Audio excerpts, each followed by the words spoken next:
being recorded for your convenience.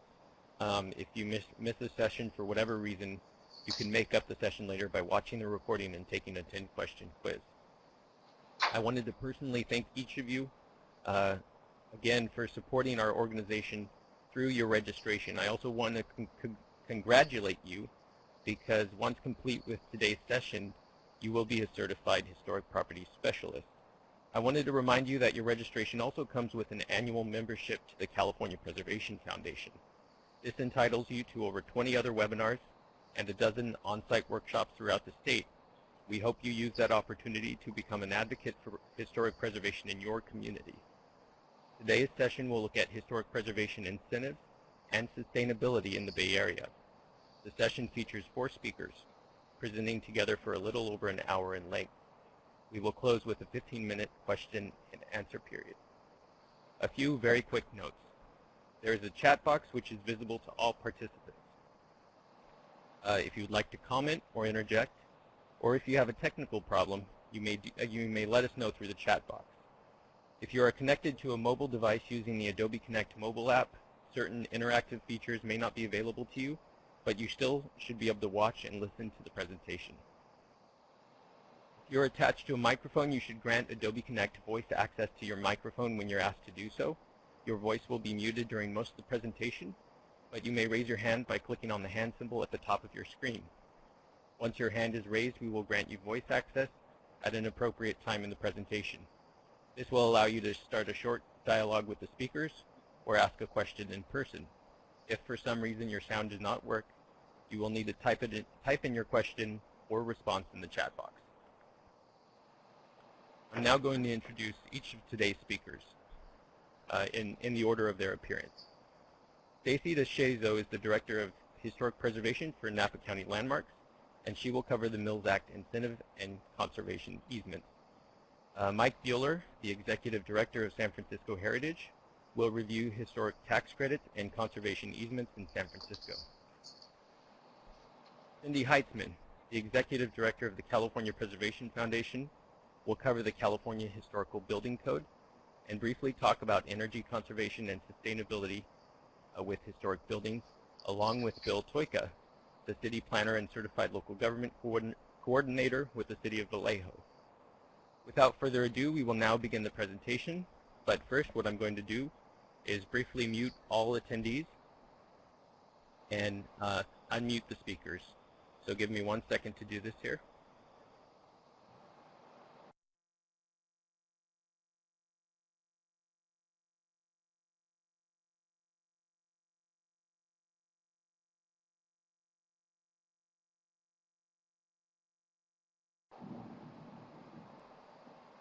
And so now all of the speakers are unmuted, and Stacy, you may begin your presentation. Thank you, John. First of all, I want to welcome everybody to the final chapter of the Bay Area Historic Property Training for Realtors. This portion is about the Mills Act, and I also want to thank California Preservation Foundation for inviting Napa County Landmarks to participate in this educational program. I am the Director of Historic Preservation at Napa County Landmarks, an organization that covers the entire county of Napa. We have jurisdictions that we are responsible for as well, including Calistoga and St. Helena, American Canyon, and the city of Napa, as well as Yountville. We're a very similar program to what we consider our parent organization, which is the California Preservation Foundation, though on a smaller scale. We're interested in advocacy and education, and we've been advocating and educating for over 40 years now. So to start the program, our first slide here, I want to tell you a little bit about the Mills Act. And the Mills Act, just so you know, in Napa County, just to give you an idea of who participates in the Mills Act, and then we'll get into a little details about it. We have Napa County, we have the city of Napa, we have Calistoga, St. Helena, as well as far as California is concerned, we have 86 other counties and cities that participate in the Mills Act tax abatement program. And that's the beautiful Palmer House in Calistoga that you're looking at right now. So to get us started, we're going to talk a little bit about sort of the nitty-gritty and how this happened and why it's so important. The Mills Act is a California state law. In addition, two requirements that are held under the California State Revenue Tax Code that work in conjunction with the Mills Act to provide tax relief.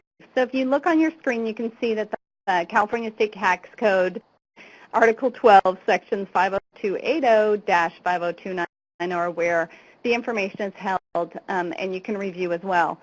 It was enacted in 1972, which is sometimes surprising, knowing how long it's been a part of our lives here in California, and we are encouraging more participants all the time. So the Mills Act property is a tax abatement for designated historic properties, which we'll talk about, who, as you can read here, actively participate in the restoration and maintenance of their historic properties. What happens is there's a contract that a jurisdiction will enter with a property owner, which will help reduce taxes on your property. So that will give you incentives to preserve and maintain a beautiful historic home. So we're going to go to the next slide, and we're going to just talk a little bit about the history now that you all know what the law states. What would the reason be, as we talked about, for someone to apply for the Mills Act? Well, economic incentives, of course, back in 1972. As you all may know as realtors, and you know, you've experienced this throughout the years of your careers, there was a lot of redevelopment going on in cities and counties where there were not too many incentives for people to restore properties in California. So we were on a path of development that was often destructive. We're still rebounding from, but it was destructive to our heritage. And one of the things that came up in the 70s was a gentleman by the name of James R. Mills, and he's pictured here on your screen. He is a noted historian, author, and preservationist who's currently still alive and retired and living in Coronado in a, I believe, a Mills Act, I've heard, a Mills Act house. He sponsored the bill. It was SB 357 back in 1972, and he did this because he had a very strong passion and understanding of the importance of restoring, maintaining, and preserving our historic heritage. So in 1972, it didn't take long. He sponsored the bill, and it was signed by Governor Reagan on December 29th. So that was a great victory during the 70s. So that's where it all started. And Senator Mills had a lot of sort of arguments that he put forward, a lot of great quotes. And one of them that I love is one that he said during his during the time where he was pushing for this to be put into law. He said, "My legislation will provide an incentive to preserve historically significant landmarks so that future generations will be able to appreciate California's cultural diversity." This is really important because this is 1972. This is, you know, years ago. And this is, what, 42 years ago now. So because of this bill, because of this act, we now have so many properties that that are restored and that are preserved based on this one act. So what I want to do now is talk a little bit about that's sort of the legal stuff. That's the background. That's the history of the Mills Act in short. But let's talk about what type of properties qualify for the Mills Act. So that you know a little bit about the Mills Act, where you might ask yourself, do we come here? So I understand that, you know, it's a law, but, you know, how do I find out if my property qualifies, or how do I find out if a client's property qualifies? First, a property must be privately owned and not tax exempt. But then we need to determine if the property meets either of the following criteria. And these two bullets here are the criteria. So we need it to either be listed on the National Register of Historic Places, which I believe you all learned about in previous sessions, or located in a registered historic district under CFR Section 191B. Or it can be listed locally, state, city, or county on an official historic or architectural significant register for sites, places, and landmarks. Often people know those terms as HRI, Historic Resource Inventory, or city's inventory. So you want to find out if the property is qualified. So first, one of your first steps could be call a planner, look up on your website for your local city, call your local historic landmarks, just like Napa County landmarks, find out if you are on a list somewhere. So that would be your first start. The thing is, what I want to talk about is just to give you an idea of what Mills Act properties look like. So they don't need to be on the list now. Maybe they're potentially eligible for a list, or they need to get on a list. So there are options. Some things get overlooked in time, and some things come up and are listed later because lists are old or need to be renewed. So your property may qualify for listing, and you might not know it. So I want to show you a property that we have in Napa that came up, the city of Napa, that came up last year. We have a family that is living here part-time now, but they purchased the property that was in foreclosure. It's a beautiful Luther Turton East Lake Victorian. And the great thing about this property, it was already on the register, and the house had remained virtually unchanged since 1885. So there was a lot of integrity still left in the house. And when you look at these photos, what you can see is that it's important to know that each jurisdiction, each town, each city, each county has its own criteria that it establishes for the Mills Act. So how they contract these and how owners get their tax abatements depends on the city and the county. So in the past, the city of Napa, for example, has had only one property on the Mills Act for many years. But with the support of Napa County Landmarks, our community, and many preservation leaders in the area, we have two that are set to go on including this one, two that are set to go on the Mills Act and get tax abatements this year, and we have 4 that are potential for next year. So that will be a total of 7 here in the city of Napa alone. So our next slide is just a little bit more so you can see what things happen to Mills Act properties. It's really important that we're following Secretary of Interior standards and local standards as well. So we have an interior before and after that I think is really good to show that this house, this Luther Turton here in the city of Napa, had the owners had restored it back to its original state. So they opened the hallway back up, and they restored the floors, pulled out the carpet, but they invested a lot of money. The other interesting thing about this property, and the great thing that's the way the owners found out about the Mills Act, is they actually lived 3 doors down from the former senator. And when they came to town, they heard about me, and they heard about Napa County Landmarks, so they contacted us. And the owner said, well, we didn't really know about that, but our neighbor, former Senator Mills, said we should apply for the Mills Act. And I thought that was such a great story and such an interesting tell about who he is. And he's still promoting, even in retirement, the Mills Act, which is so great to hear. So this one's really special to us because the senator actually had a little bit of hand in this one as well. So our next slide is just to give you an example of what a contract might include on the Mills Act. Now remember, your contracts are written up by your cities and counties and can be different. They have to conform to certain guidelines and requirements by the state law, but the law enables the cities and counties to enter into 10-year contracts with owners. In Napa County, they must adhere to specific requirements within the contract. So here's an example of what might be in your contract. It could be the contract is between the property owner and the city. These are things that the state gives the city the power to do. The qualified historic designation requirement, which is part of the law. The owner agrees to the 10-year maintenance program. Contract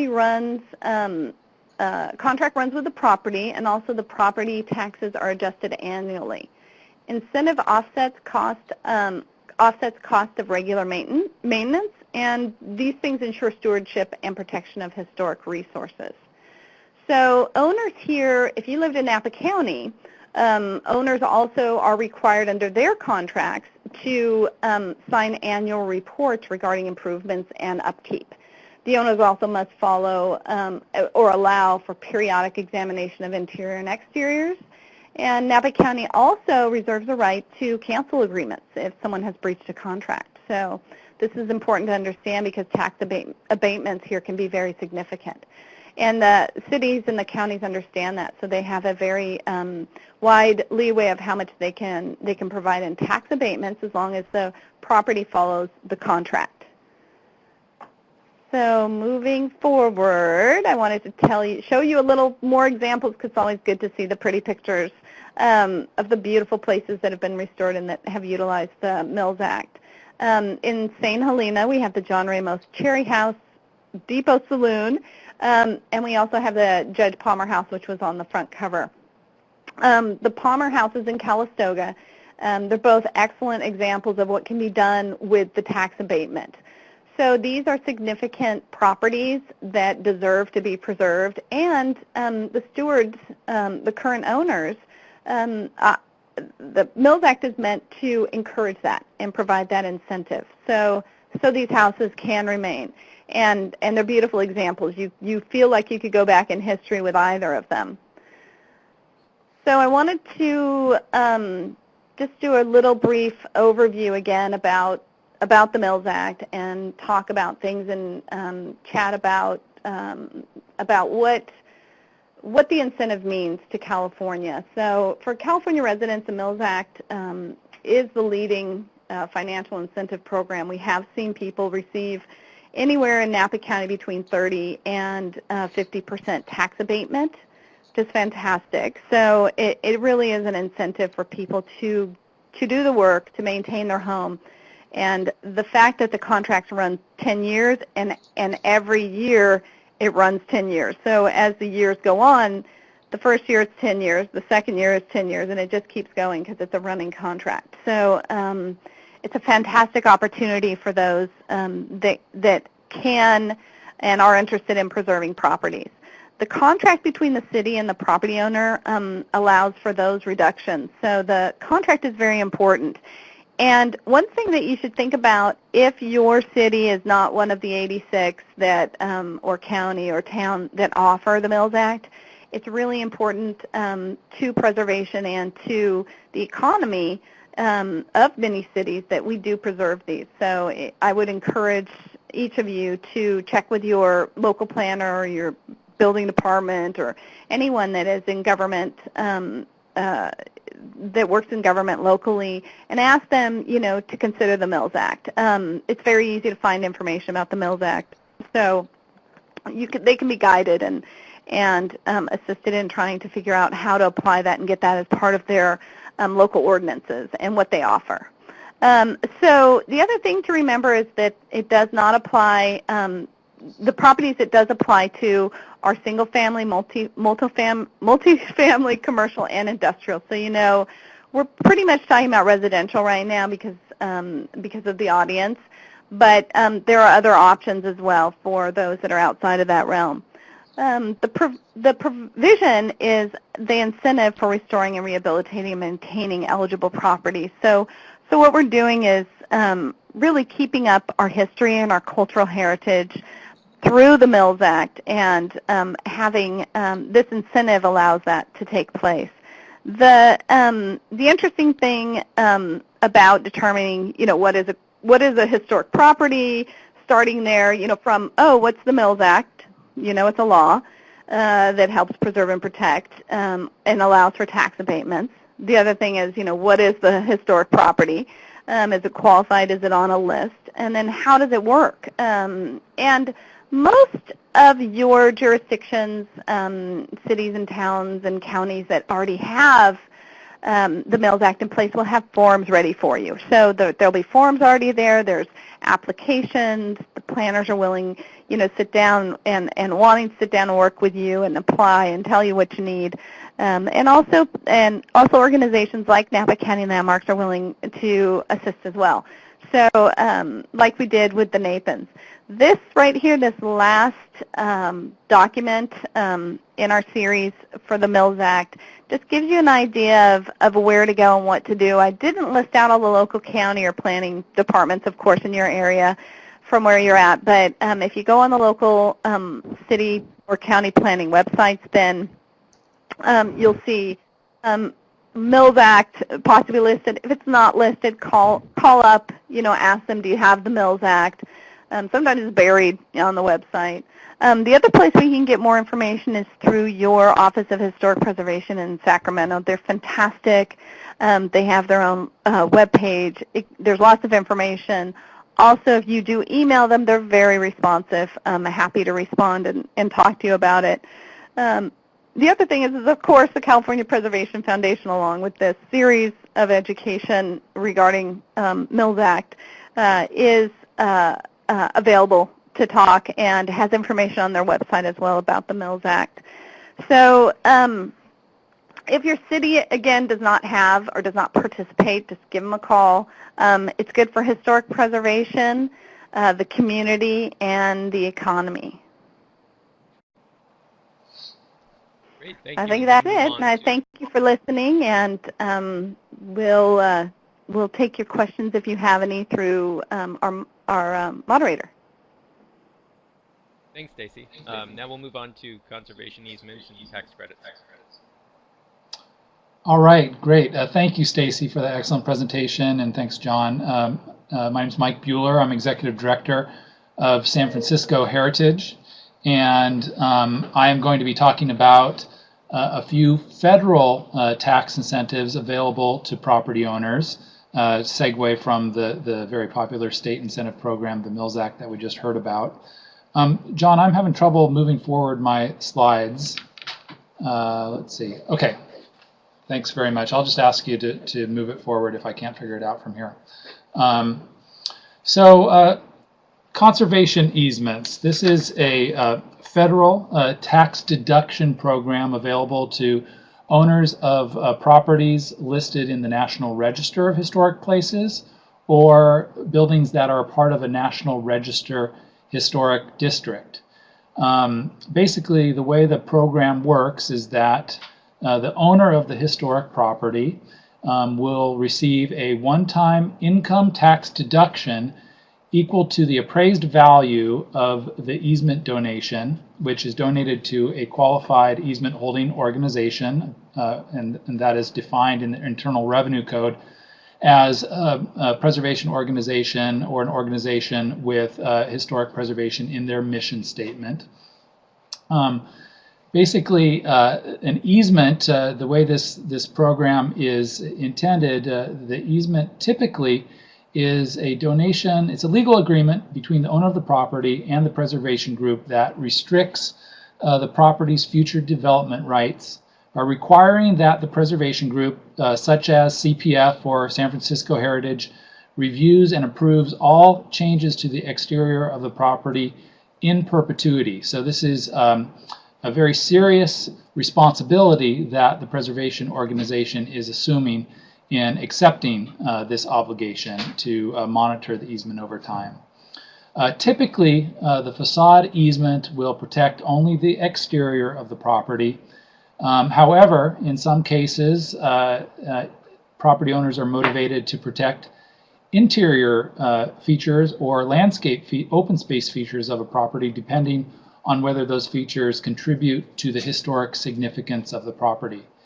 You might ask why an owner would be motivated to restrict themselves more fully. And basically that comes down to determining the appraised value of the easement donation. Basically, the more of the property that is protected by the easement, the greater the tax deduction to the donor. Moving on to the next slide. And I failed to mention at the outset, I'm going to provide kind of a primer on the basics of how easements work, and then I'm going to hand it back over to Stacy, and she's going to share an example of an actual easement protected property in Napa that is a good illustration of the preservation organization's monitoring responsibilities over time.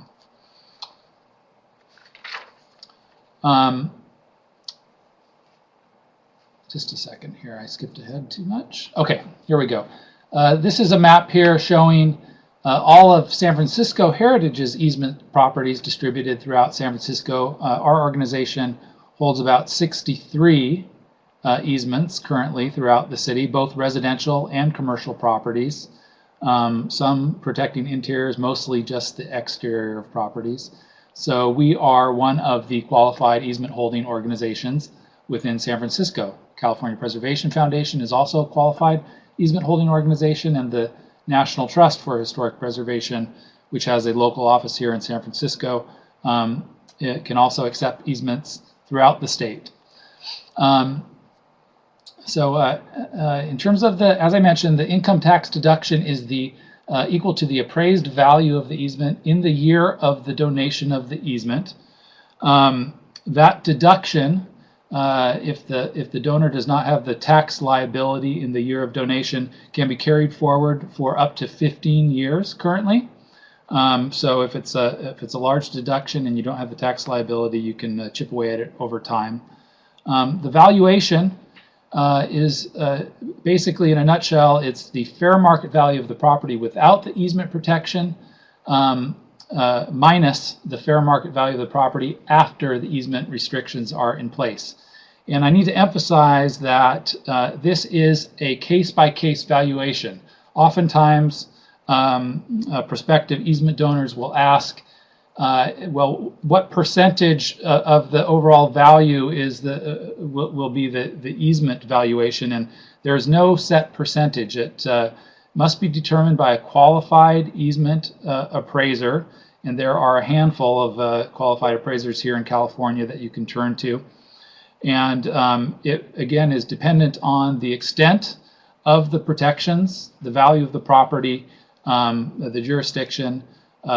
Also, to what extent the property is otherwise protected by regulations in that community, or if they have a Mills Act contract already in place, the property is more protected than it would be otherwise. So all of those things are factored into the valuation of the property.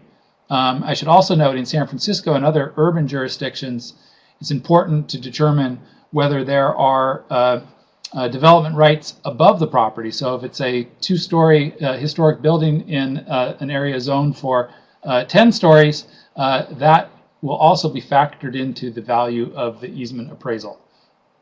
I've already mentioned that eligible properties must be certified, and that means that they are individually listed in the National Register or part of a National Register district. So with that, I'm going to briefly turn it back over to Stacy to talk about an example in Napa, and then we'll return and I'll finish up with the federal tax incentives. Thanks, Mike. Hello again, Stacy.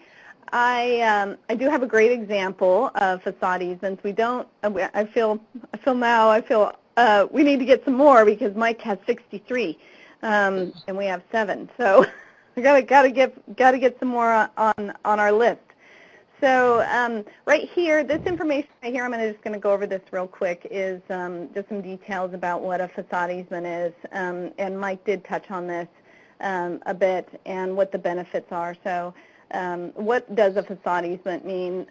We're talking here in Napa County landmarks, for example, is we're talking strictly about the exterior of a historic building, and we're talking about the front facade, or also it can be elevations that are visible from the public ways.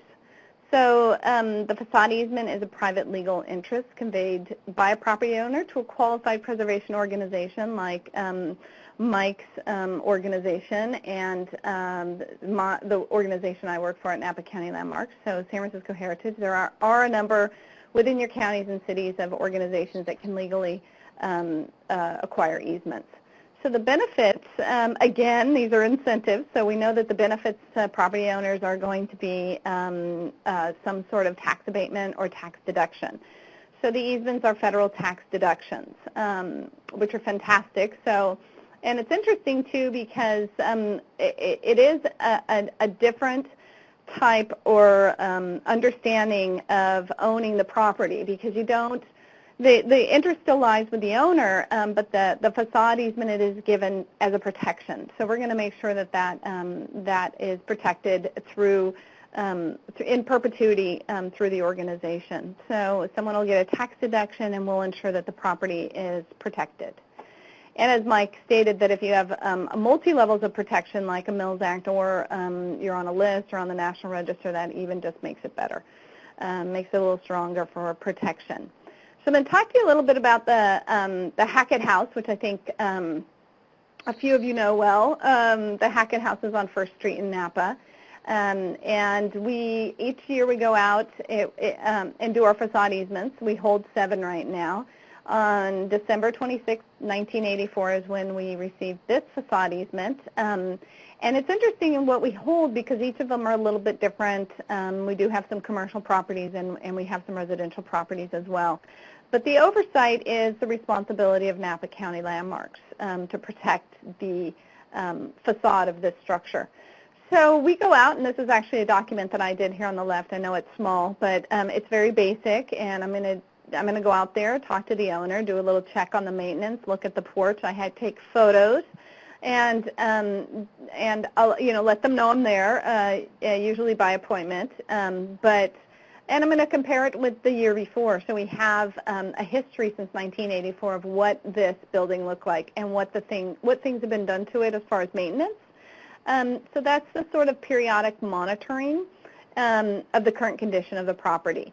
So, and we would advise if we see certain things that watch that, or you might want to seal that crack, or there seems to be an issue there. We might point little things out. Obviously, for the most part, as you can see, this beautiful house has not had too much trouble over the years. So we were out here. I think I was out did this facade easement sometime in the spring of this year, but unfortunately, we had an earthquake. So we wanted to talk a little bit about right after the earthquake what happened, and obviously, it's time for another visit. So we had to get back out there, take a look at these properties, and because we're going to be looking at them a little differently than an inspector might. So what I've done on this slide is sort of point out after the earthquake. This is before the earthquake, a beautiful photo of the Hackett House. It was moderately damaged. It had a yellow tag on it. And it was yellow tagged just as a cautionary tag by the city because its chimney had fell. So you can see the chimney right there in this photo on the right side pointed by the red arrow. So the inspectors, when they go out for the city, they're actually looking for safety issues after the earthquake. They're not looking for did some of the trim fall off, or all the little details that we love, a little askew. They're really looking for safety. Is the porch falling off? Is the foundation still good? Things like that. So this house fared well, but our job actually was not to go out and look at the chimney. Was really to look at all the little details. So these would be all the points that I looked at when I saw this house. So all the red arrows now that are going horizontal back and forth are areas that I'm going to look at because I was out there before. I have photos. I'm going to take a look, see if there's just been any changes. Is there something that they need to watch? So we'll get another inspection. So earthquakes, natural disasters, floods, even just a really bad storm can really do damage to a historic house. So a easement holder will be out after an earthquake and inspecting and just making sure all that's back in order and letting them know the things that need to be done again. So luckily for the owners of the Hackett House, nothing was too askew, and they don't have too much to do. So even though there are all these arrows pointing here and there, it's just sort of an idea to give you a little idea of what things I'm looking at when I look at facade easement and what I'm looking at when I'm looking to see if everything's in order. As it was before. Is it being maintained? Is there something we need to do now after the disaster? So so the Hackett House is in good shape, and the owners are happy. So I'm going to pass it back to Mike. And thank you for letting me sort of butt into your presentation. I appreciate that. And it's nice to show what's happening here in Napa. Not all the buildings are on the ground. So thank you, Mike. Thank you, Stacy. That it is a great example, and your presentation reminded me of a few points regarding easements that I failed to make. First of all, for property owners that really want to ensure, they love their historic building, they want to ensure that it is protected forever, even after they no longer own the property, the easement donation is the most effective way to ensure permanent protection of a historic property. So if you have a really historically minded property owner, I would encourage you to steer them in that direction. The reason for that is because local jurisdictions can change laws and regulations and protections over time, but because the easement is a private agreement and it is in perpetuity, it offers permanent protection that cannot be changed by local jurisdictions. Also, the second point I wanted to make is that you could see how serious organizations like Napa County Landmarks take their monitoring responsibilities. That takes staff time and resources of the organization. So in order to provide for that, most preservation organizations, responsible preservation organizations, will require the donor to also make a stewardship contribution to the preservation organization to help allay their costs over time for monitoring and enforcement of the easement terms. This will vary from organization to organization. Typically, in my experience, it will range from 5 to 10% of the appraised value of the easement. So just something to keep in mind. I'm going to really quickly go over a few other federal tax credit incentives available to income-producing properties. I won't dwell on this too often because I know that most of you are primarily concerned with residential properties, but it's important for you to be aware. There is a federal income tax credit available to, again, properties listed in the National Register or contributors to a National Register district. Again, the building must be income producing. So that would be commercial structures, or this is the Presidio Landmark, which is the public health service hospital that was converted into condominiums, or I'm sorry, apartments. So it is income producing. The work must comply with the Secretary Standards for Rehabilitation, which I'm sure you've heard about already. And the amount of the credit is actually quite significant. And it's a credit, so it is of course of greater value than a deduction. It is a dollar for dollar a reduction of your tax liability. And so 20% of your rehabilitation costs can be credited if you take advantage of the rehabilitation tax credit. There are actually two versions of the rehab tax credit. There is a 10% credit, and I'm sorry that my photo is not showing up on this slide, but there is a lesser federal tax credit available to just old buildings that are not listed in the National Register if they were built before 1936. And actually, some members of my board find this little used tax credit to be very appealing because it basically has no red tape. The 20% credit is subject to certification by the National Park Service to ensure that all the work complies with the Secretary Standards. By comparison, the federal rehab tax credit does not require such a rigorous process, and basically the developer, the owner of the property, can self-certify that the work was completed, and they document their expenses. So it's a much faster process, but it is a lower tax credit that is available. And then my last slide, and this does have potential future relevance to your work, and that is the proposed state rehabilitation tax credit. So this slide relates to a bill that was introduced by Speaker Tony Atkins out of San Diego last year with the strong support and collaboration of the California Preservation Foundation, among other members of a diverse coalition of organizations in business and in preservation supporting this bill. It was introduced earlier this year, and as compared to the federal tax credit, this proposed state tax credit would apply to both income producing and non-income producing properties. That means that single family homes would also be eligible. And I won't go over all of the various details here regarding certain projects that would qualify for a greater credit. But I will say that this will be significant if it is ultimately passed, because the state tax credit can be combined with the federal tax credit, and as has been demonstrated in 37 other states that have a state counterpart to the federal tax credit, it provides a very powerful incentive to developers and historic property owners to preserve their properties. So unfortunately, the fate of this bill did not have a happy ending this year. After a remarkable advocacy effort led proudly by CPF, the bill received unheard of unanimous support in both chambers of the state legislature, and made it to the governor's desk with not one vote against it. But nonetheless, Governor Brown did veto the legislation, and it was not passed. However, I know that CPF and others involved in the coalition are committed and determined to pursuing this legislation in future sessions.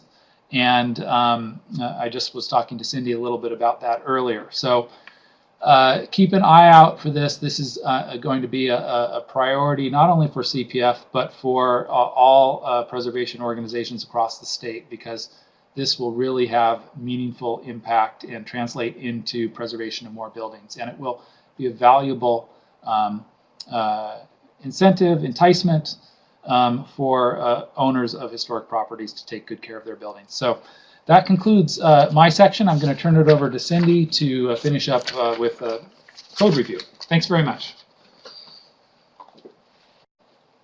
Thanks, Mike. And while Cindy is taking her seat, I'll just mention that if anybody has any questions in the meantime, whether it was from previous presentations or the one that Cindy is going to present now, just type them into the chat box and we'll address them during the Q&A period. All right, Cindy, you're ready. Thank you. It's a pleasure to be here. I'm Cindy Heintzman, the Executive Director at the California Preservation Foundation. And before I begin, I just want to add on to what Mike said and ask you all to look for this bill when it comes around, because we do plan on reintroducing it once we find out exactly why the governor vetoed it with overwhelming support from the legislature. So it will be a huge incentive to preserve historic buildings. It will be a major economic incentive for property owners, both of commercial and residential properties. So I'm going to talk about the California Historical Building Code. And by way of background, I'm the former building official and fire marshal for the city of St. Helena and was a senior building inspector in the city of Napa. I combined worked over 21 years. This was a major focus of my work. It's actually unavoidable being in those communities because of the large inventory of historic buildings. So I'm going to give you a brief overview of the code and this presentation. And essentially what we'll cover is what is the code, the California Historical Building Code, when is it used, what buildings qualify, and then we'll illustrate with some case studies. So first of all, the code is actually three parts. You have the statute, which is in the health and safety codes, which is the enabling legislation that allows for the standards, building standards and regulations, which provide an alternative building regulations for historic buildings. Those standards are found in Title 24, Part 8 of California Code of Regulations. And then the third part is the appeals board. There is the State Historical Building Safety Board is a body that can review appeals either by a jurisdiction or by a property owner if they are not satisfied with the determination by, usually it's a property owner appealing to a government if they felt that there was an incorrect application of the code. So let's get into this.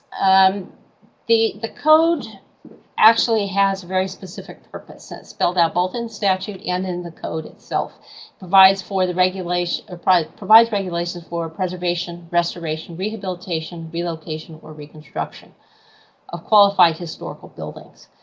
This is very important. It covers all the typical treatments of historic buildings, but it also talks about relocation. So sometimes a building must be moved, and in which case, when it is moved, a property owner can use the code, the State Historical Building Code. And I want to make a distinction when we talk about code, and we talk about the regular code, which is, when you talk about a historic building, is the Historical Building Code, and the prevailing code, which is the California Building Code. It's Title 24, Part 2. By comparison, the body of Title 24, which includes all the building standards, is over 4,000 pages. Title 24, Part 8 is about 30 pages. And that is unique among codes for a very specific reason, which we'll get into. So what the code provides is alternative solutions for the preservation of qualified historical buildings. It provides access for persons with disabilities, reasonable safety for occupants and users, and a cost-effective approach to preservation. And that is actually written in the code, which is also unique because it does acknowledge that this is a way that folks can save money in rehabilitating buildings, as many times to comply with standards or the prevailing regulations would mean that it would be extremely destructive, damaging, or costly to comply. So, from this. So a qualified historical building is essentially any building that's deemed of importance by an appropriate local, state, or federal agency. So these are some of the examples of where you would find inventories or listing of qualified historical buildings. And the National Register is obvious, California Register of Historic Places, local designations, adopted surveys. But the key here is that it must be officially adopted and recognized by the local jurisdiction. If your local historical society has a great list of buildings that are historic, that's nice, but it's not going to qualify. It's not going to, for the purposes of applying the code, unless that list has been recognized or adopted by a local jurisdiction, state or federal. These are just some examples, graphics of some qualified historical buildings. Napa Opera House, the Awani Hotel, Culinary Institute. And I threw a couple of other images in here because you can't always judge a book by its cover. This building right here is Little Barn, is a contributor to a National Register district, and it would qualify for use of the code. The Electroliers in the downtown St. Helena are also contributing features to a National Register district. And so those, if features like that, could use the code if there was a situation that required that. How's the code used? The use of the code is voluntary for the owner, but it's mandatory by the city or authority having jurisdiction. So what do we mean by that? What we mean is that if you take your plans into the building department to get a permit and you want to use the code, you have to let them know that you want to use the code. And those plans need to show how you're going to use the provisions in the code to meet the equivalent level of safety afforded by the regular code. I got my words mixed up a little earlier, but it's a regular code. So it is a performance-based document, which essentially means that the burden of proof is on the applicant to show that the treatment will meet the equivalent level of safety that's anticipated under the regular code and will also preserve the historic features of the building. That is why the code exists, is to provide, and that's the performance nature of it. It's a balance between preserving the features and providing safety. But it's important to know that historic buildings do not need to meet the standards of the regular codes. There are instances where it makes sense to meet the standards, but there are some times where there are just certain applications that would be, as I said, expensive, damaging, or in some cases devastating to a historic building, and that's why the code exists. So in a nutshell, the code is a state-adopted, performance-based code which allows flexibility in dealing with code requirements. So we're going to get into some examples, and these examples I'm going to show you are, for the most part, are houses or residential, or they're residential uses that were converted to other uses. So this first slide is Dr. Wood's house in St. Helena. This is a house right on Main Street in St. Helena that was a residence until Dr. Woods passed away. It was purchased by a different party, obviously, when he died, and it was used as an architect's office. And because it was a change in use, they had to bring certain elements of the building into compliance with the code. One of the primary aspects that they had to comply with was accessibility. And the regular code would require that all primary entrances be made accessible, which means your front, your back, any primary entrance has to be made accessible. And in this case, it would have been very damaging to the features of this building, because you can see right here, there is a step up. It's stone. You've got a stone wall. You've got concrete steps. And once you got to the landing, there's another step up into the house. So to make this compliant under the regular code, you would have had to put in a ramp or a lift and elevate the landing so that it was even, essentially even with the interior of the house. It would have been very damaging. What the historic building code allowed the property owner to do was to put a sign, you can barely see it here, a sign that says that the entrance is around behind the building. And the code allows you to have an accessible entrance within 200 feet of the primary entrance.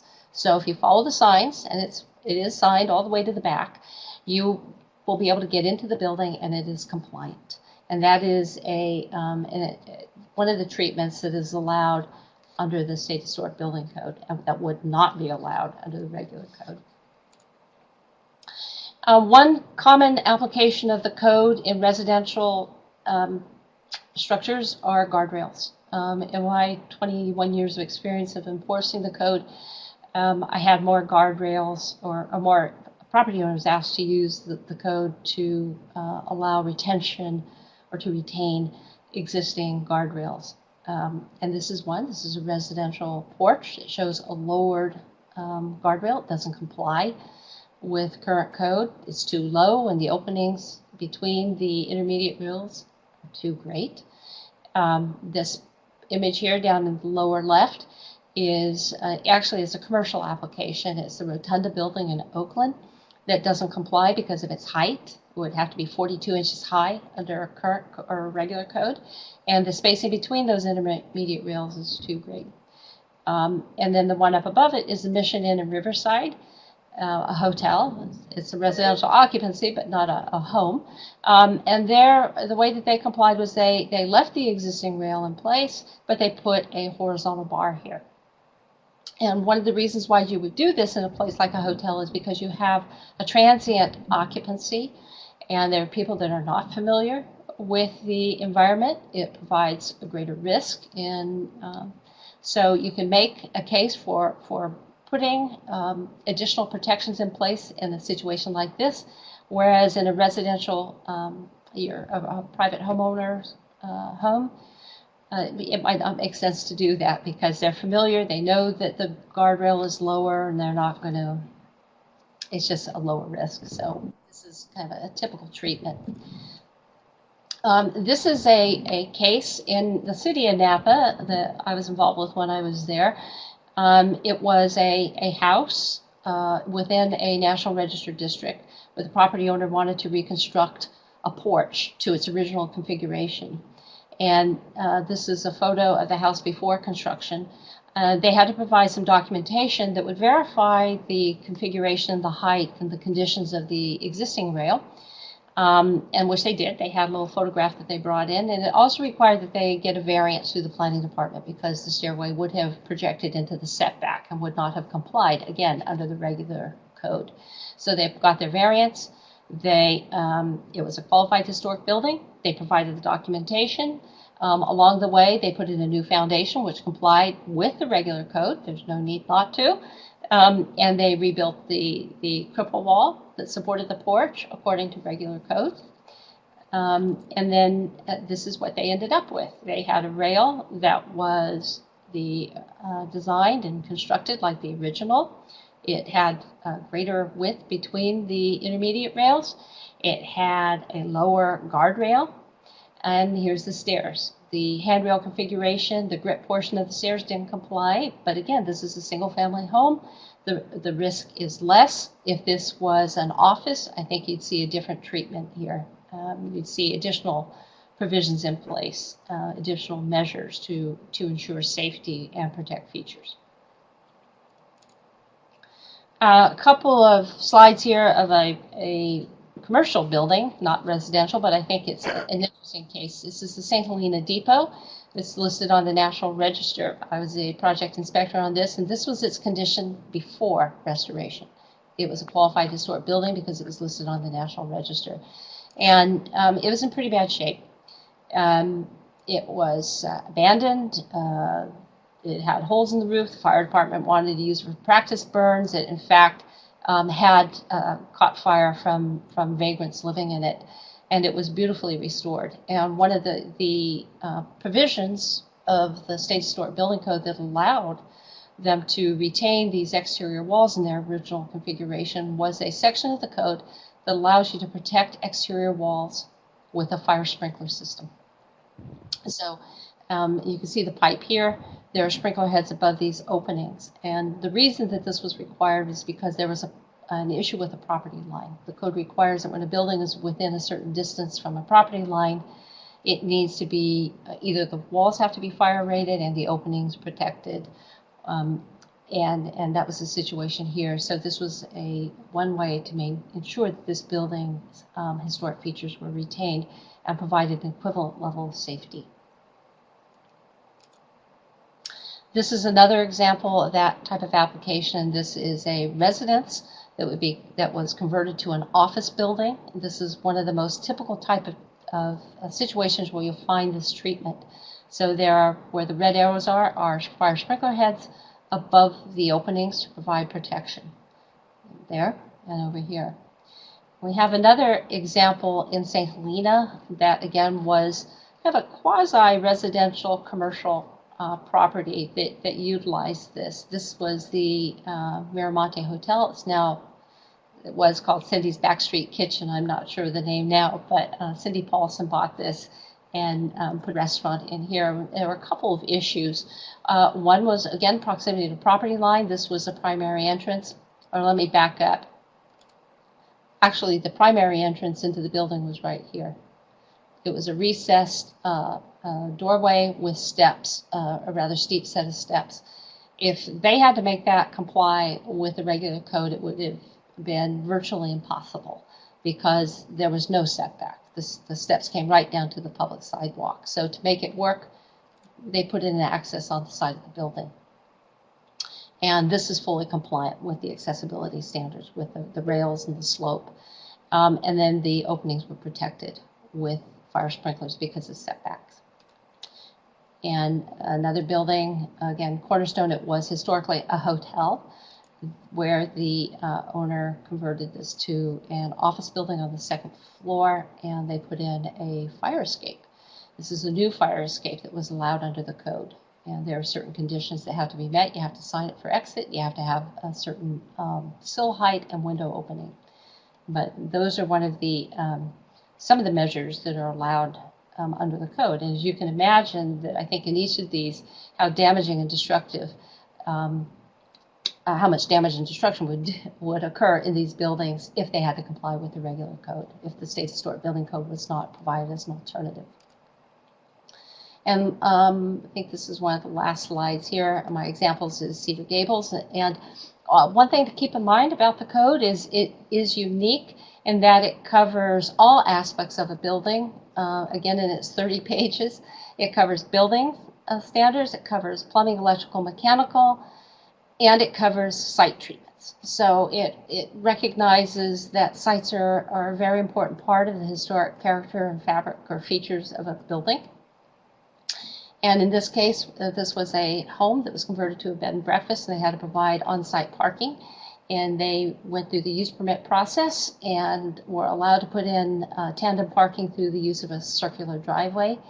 And they were allowed to put in turf stone with grass growing in the stone, so it gave at least the illusion of landscaping grass. And that would not normally be allowed under the City of Napa regulations, at least at that time. And lastly here, energy standards. Historic buildings under the code are categorically exempt from compliance with the energy standards. So lighting, window treatments, insulation, different regulations that are triggered when a building is either upgraded or added onto is not applied to a historic building. But I will note that any new addition to a historic building must comply with the regular code. You can't use the historical code on a non-historic building or part of a building. So this is very important because this, while the code encourages energy conservation, it does not mandate it except for appliances. So any appliances that are installed need to meet the appliance standards. So we're going to talk also, kind of segue here into sustainability. And these were a slide set from a previous presentation. And so some of these reference City of San Francisco documents and policies, but they're still good to talk about and to show you, and you can access these documents. Sustainable design is, as it says here, is the philosophy of design in physical objects, the built environment, and services to comply with the principles of social, economic, and ecological sustainability. Under social, the intersection there is with cultural values. So in this diagram here, you see the intersection of those three principles. And preserving history is our societal component. We talk about this as being the three-legged stool. So you have history, you're preserving our history and the tangible evidence of our heritage. Under the economy, you can save money. You can, by using tax credits or the codes or other Mills Act, some of the things we've talked about. And then just by reusing a building, repurposing a building, you're saving energy, you're saving resources. So these are some of the important concepts that we use when we talk about how treatment or reuse of a historic building can in fact meet sustainability principles and guidelines. Some of the ways that those are met are through passive energy. So historic buildings were obviously built before the advent of power and air conditioning and energy codes and standards.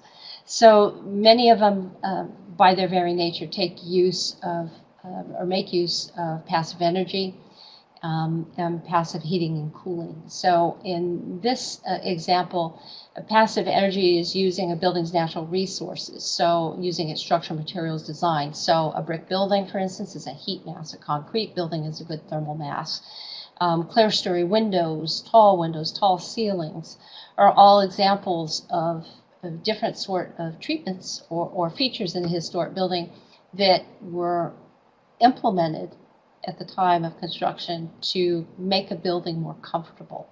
And they can still serve that function. Even in the building that I'm sitting in now is a historic office building in downtown San Francisco. We have openable windows, which you don't have in modern high-rises. And this is great because we can take advantage of natural cooling and heating. Passive heating and cooling is a aspect that you'll find in many historic buildings, again, by virtue of the high ceilings, clerestory windows, so it allows for natural convection through a building. The way a building is oriented, its materials, and again, its building features all contribute to ways or are features that should be looked at when considering or making the case for sustainability in historic buildings. One of the more, I would say controversial, but certainly one of the more common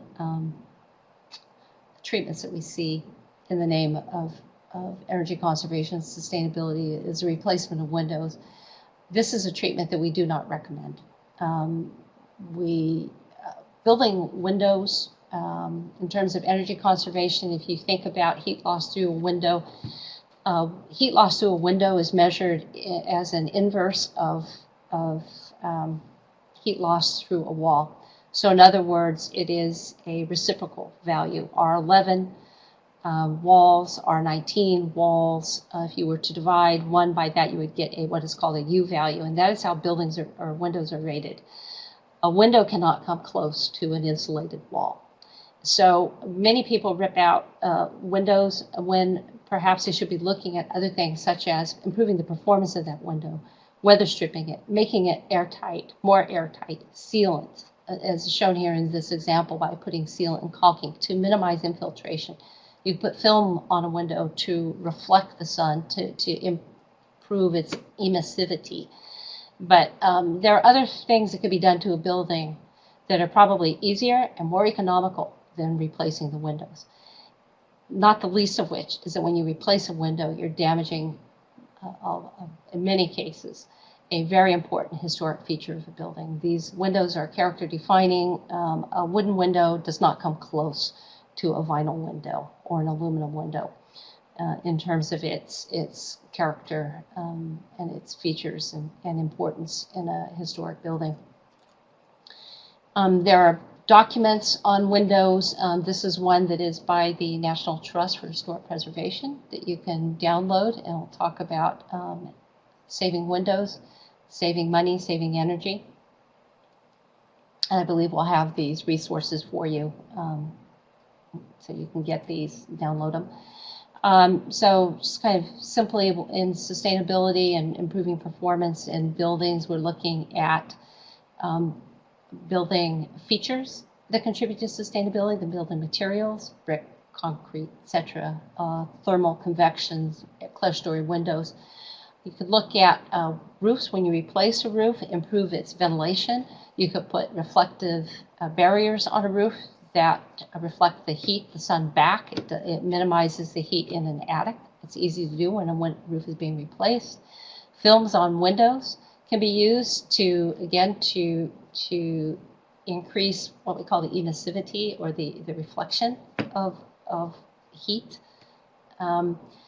This is an example of what's called a hydronic heating system. It's hot water piped through what will be a lightweight concrete floor within a building. You don't see this too much in historic buildings unless the floor is being replaced, but it is one possible treatment. It can also be done with a raised wood floor, but we typically see that in concrete floors. Natural ventilation with ceiling fans, elevated ceilings, and of course solar energy.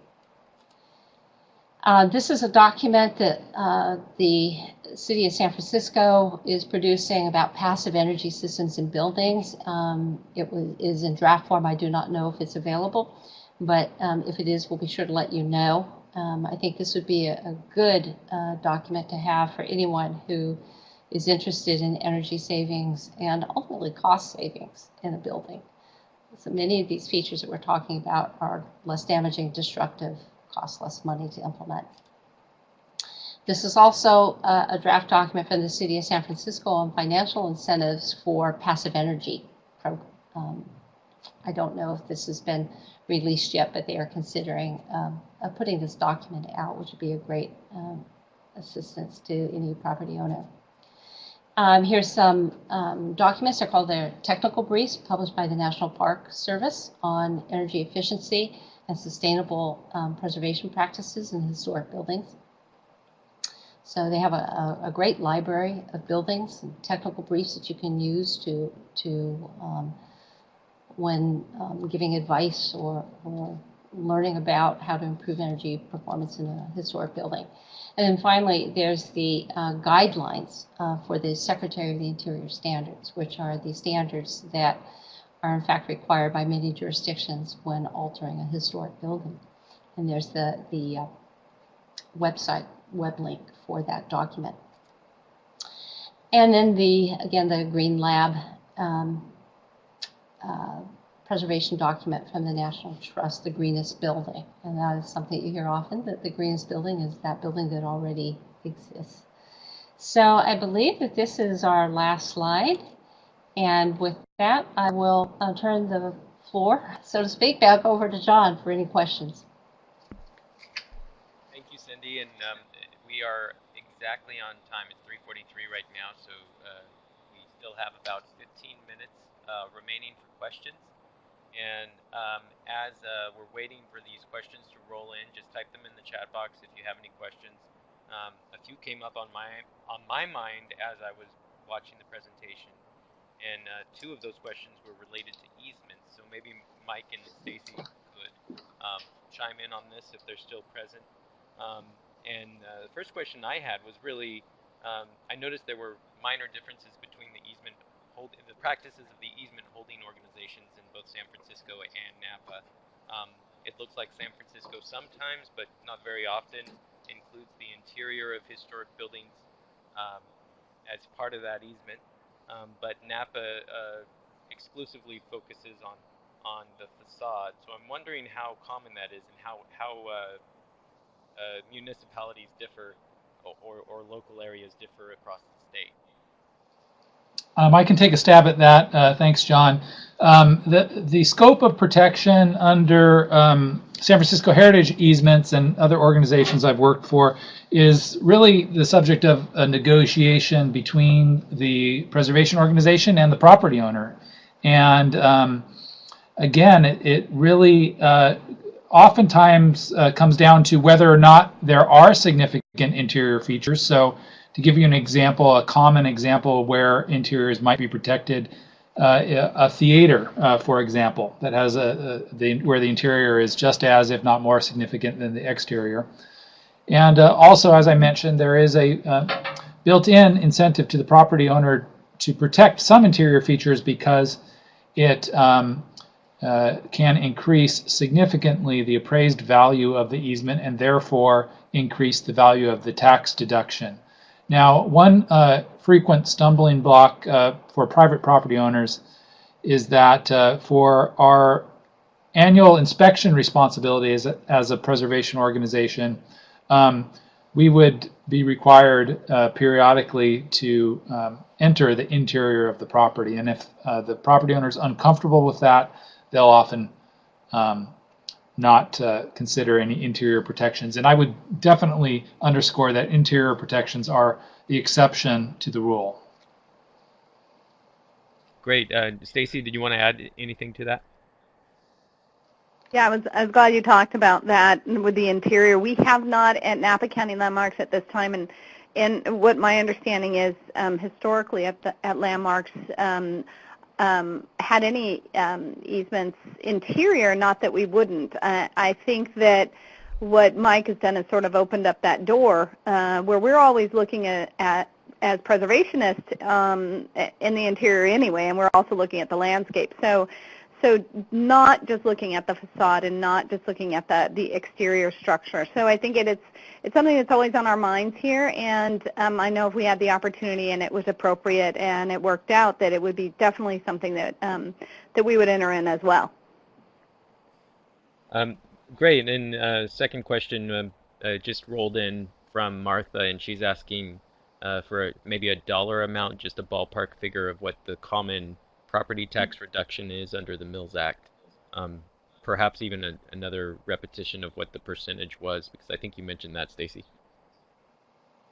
Yeah, I can address that, John. And this is for Martha. So Martha, I can tell you from my experience here in Napa County and the city of Napa, I've seen a substantial Mills Act donation from the city of Napa for the Opera House. It's all public record, but they had seen a substantial donation from the city with the Mills Act, which was about 90% tax abatement. And then I know that has changed, and I don't know the details of the agreement, but I have seen it quite a huge percentage on the Mills Act, and then I have also seen less, not within this county, but within my experience through my career. So it can fluctuate. What we hear from the city of Napa is basically, between 30 and 60%. It'll probably end up somewhere in the middle, and it's a case-by-case basis.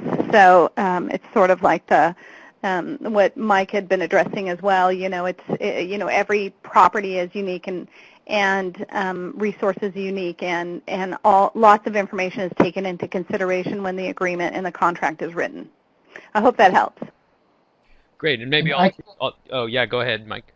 John, I could just add to that, and I forget if Stacy covered this in her presentation, but the highest value for the tax abatement is for new property owners. Obviously, somebody who has owned their property for 40 years under Prop 13 has a very low property tax bill already. So the most benefit will accrue to new property owners. Great, that's good to know. That's good to see. Yeah, I was going to Yeah, ask that's a Bill. good. Yeah, Bill sounds like you wanted to add something. Well, we've done about 16 of them here in Vallejo, and I've looked these over and found that the properties that are worth more have a higher percentage. Vallejo, of course, has had some challenges, and there's some properties that are lower in value than some of the surrounding cities, and those properties, when entered into the agreement, seem to have a less percentage than the higher priced properties. Great, thank you, Bill. Yeah, and I noticed that you're a little quiet, so if you could scrunch up next to your phone, it might help a little for people to hear you. Oh, all right. Sorry about that. Yeah. Okay, great. And I had a third question, actually, if nobody else is going to... It looks like there's another question coming in, but while that's rolling in, I had a question for Cindy, if she's still around. And the question was about qualified historical buildings. I know you briefly mentioned something about local historical society lists not qualifying as technically historic buildings under the CHBC. But if it's adopted by the city council on a registered list on the local register, that is a qualified historic building, correct? Correct. You know, some cities treat them differently. Some have, I think, I'm trying to think of one of the cities, maybe it's Burlingame, anything over 50 years old. You know, so yeah, it's whatever the local jurisdiction determines. Again, it's what they determine to be of importance or significance. So, you know, there's people collect lists and have inventories, and really, unless they're adopted, it's not technically a qualified historic building. Okay. And one thing that's interesting about that, the Dr. Woods house that I showed, when that applicant came in, that building was not on an inventory. It was not, but it was clearly historic. But they went through the steps to get local designation for that building so that they could use the code. Great. Bill, did you have something to say?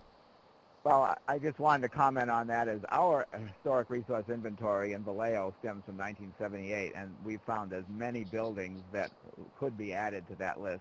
And what we've done is, if a building appears to be qualified after, you know, a careful analysis, we have allowed them to use the state historic building code.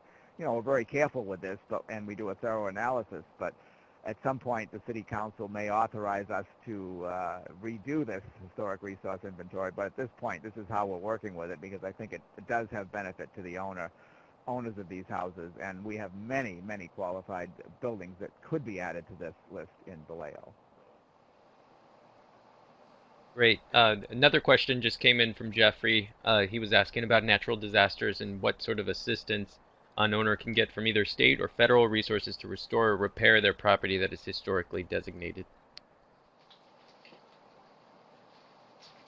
Stacy, you're probably good.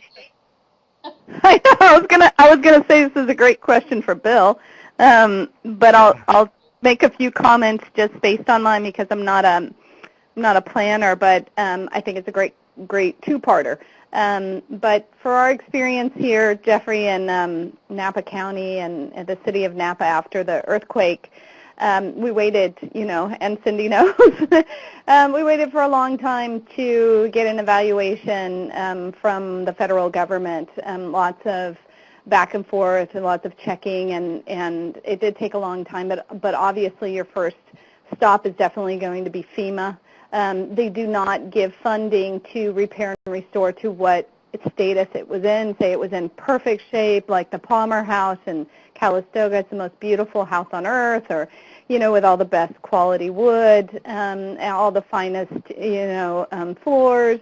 But what they do is they give you funding for, it ends up sort of being a percentage of what it would cost you to get it back to where it was. So you do get funding locally, or federal sometimes during disaster, and then and other times there are local donators. Like we had a fundraising going on here in Napa County, and we do have donations, and We also get donations from people like the California Preservation Foundation and the National Trust and local organizations and local architectural firms that can help contribute in other ways. So doing your architectural assessment, coming out and letting you know what you need to have done, and doing a lot of this for free. So in that way, we've had donations of the offering of educated and experienced professionals that come out and donate their time. And then I think there's, and John, I don't know if you have to read these, but there's a couple other follow-up questions, and maybe Bill can address those as well. Yeah, Right. I could just add for those folks that aren't qualified for some of the FEMA grants, we found that they are qualified for the SBA, the Small Business Administration loans, which are lower interest and long-term loans. From what I have seen in some of the instances here, is that the FEMA loan grants are primarily for those folks who have suffered damage that makes their house not livable. It's really difficult for large sums of money to be granted for houses that have minor amount of damage. So the Small Business Administration loans are something that they should apply for. And then, Okay, Bill, what we can add on to that is I can give you an example, Jeffrey, and Lori, I'm hearing that you're saying you can't hear Bill that well, but he was talking about the Small Business Administration loans that could be available to homeowners, because oftentimes, they may not qualify for the FEMA funds. But also, I give you an example here of a house close by to my office in Napa, the city of Napa, that had some damage, some fairly significant damage. The building was originally red tagged, which was not livable, and went to a yellow tag. But and it was really because of some damage outside. It wasn't structural inside, so that did change. The tag did change, but the homeowner has an estimate of about $30,000 to $40,000 worth of damage, and her money from FEMA is about 20% of that. So for her to get it back to where it was is different from the amount of money she'd get as a contribution from FEMA. But she can then also apply for the SBA loans. So that's helpful. And we've been out donating our time, and we pull people out, structural engineers and all sorts of people, to donate their resources as professionals. So that, again, helps as well. Yeah, Jeffrey, I would just add, to your point about what federal, or state loans or grants are out there, there really isn't much other than what Stacy and Bill talked about with the FEMA and SBA loans. The other thing that would factor in here, what we've talked about, is if it's an income-producing property, a property owner wanted to repair, and it's on the National Register, they could go for tax credits. But many times the option to do nothing really isn't an option, because if a building is damaged, it can become a nuisance, and it has to be dealt with. Either the building has to be stabilized, the threat reduced or eliminated. Oh, and this is John, and I will mention that I vaguely remember something about priority for National Register properties after a disaster. And I think it was a law that was passed in the 80s, but maybe one of the speakers could clarify on what it is and what sort of priority it allows. I think you're talking about the Public Resources Code. Oh, geez, I don't recall the number the exact citation, but it essentially prohibits, I believe, a local jurisdiction or a property owner from demolishing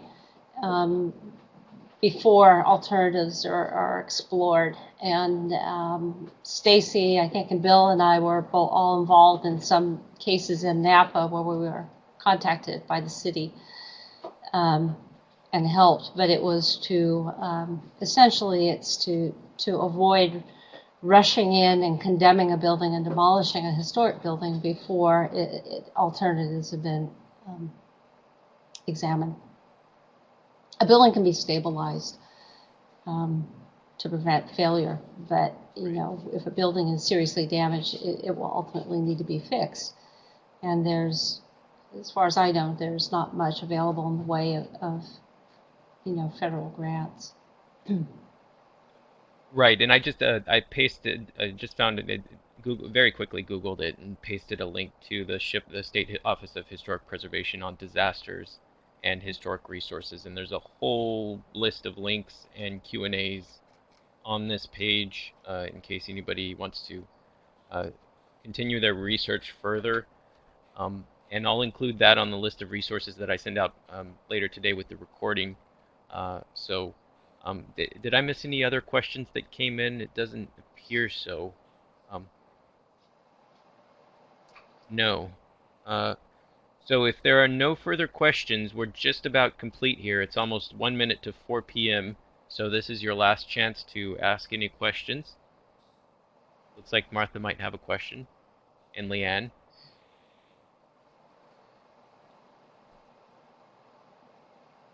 Oh, Leanne is just thanking us. Thank you, Leanne. Thanks. Oh, a question from Martha is, how long does it take for an evaluation to receive a designation? I can talk about that. This is Stacy, because we're actually working on that one right now, and it's really in regard to the 20%. We have a winery here in Napa County that's looking for 20% tax credit for restoration and rehabilitation of a historic building. And it really depends on the project, the size, and those involved. So for the situation we're working on right now, we began the review to assist the owners back in the spring. And with everything that we've gone through in the past few months, some of it was put on hold for a bit, but writing things up, getting everything in order for the state and the federal, the National Park Service to review for 20% tax credit. It's going into our state historic architect this week. So it can, and it's my understanding, and Cindy, you probably know a little bit more about this, as far as the turnaround for us to know if it qualifies for the 20%. Is something different. So as far as it taking for the evaluation, it depends. So in this instance, we've got about 6 to 8 months, and then a project that's going to start the work next spring. So you want to get sort of a running start is what I'd recommend. Don't do it at the last minute.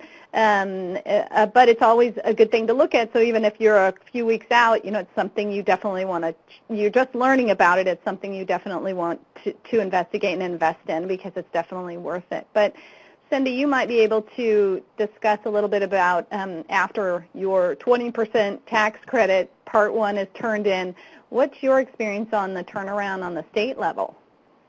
Well, I've not had, I've had experience, direct personal experience about, some time ago when we nominated the St. Helena Downtown Commercial District. It takes a while. The State Historic Resources Commission meets quarterly. So, they review the nominations. So you have a period or a quarterly cycle for review.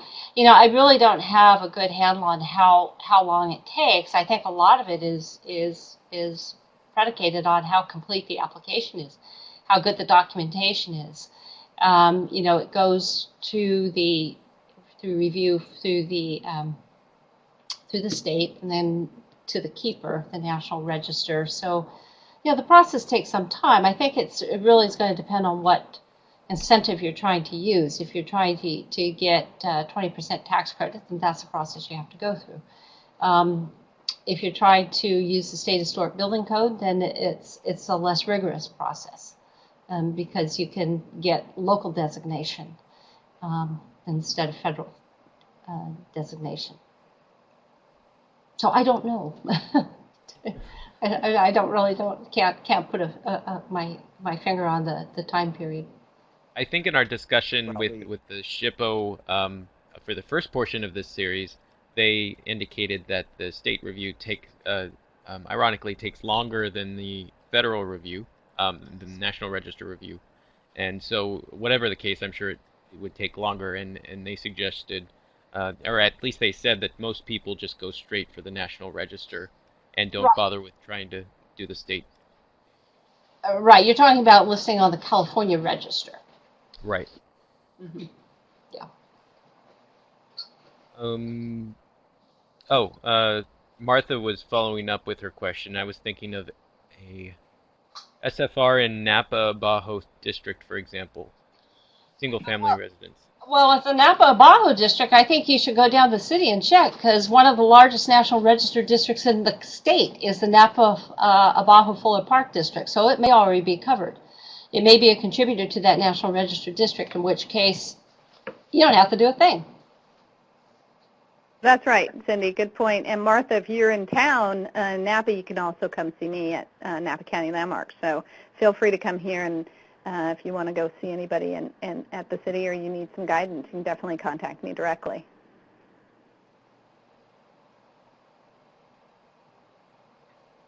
Okay.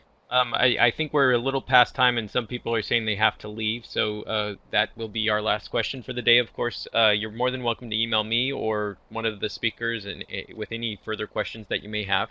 I'm going to close the presentation now and thank each of our speakers today. Thank you all. It was wonderful. And move over to the evaluation page. This is your last chance to tell us exactly what you thought of the program, what you'd like to see in the program in the future, why you took the course. There's a few links here. I wasn't able to add everything, but I will email it to you by the end of the day. So to close, I wanted to thank you again from the bottom of our hearts for supporting CPF and taking the initiative to become specialists in historic properties. If you've attended all 4 sessions, you are now a specialist. If you missed any sessions, you will need to watch the recording for that session you missed and go to learn.californiapreservation.org. Log in with your username and password and take a 10-question quiz. Once you're complete with that quiz, you should be qualified, and as long as you pass it with 70% or better, you will receive your certificate pretty much immediately by email. So if you have any questions in the meantime, any comments, concerns, don't hesitate to email me, and please do take the evaluation. I'm going to turn off the sound now, but I will leave the page up for about 15-20 minutes. Thank you again, everybody. Thank you. Thank you.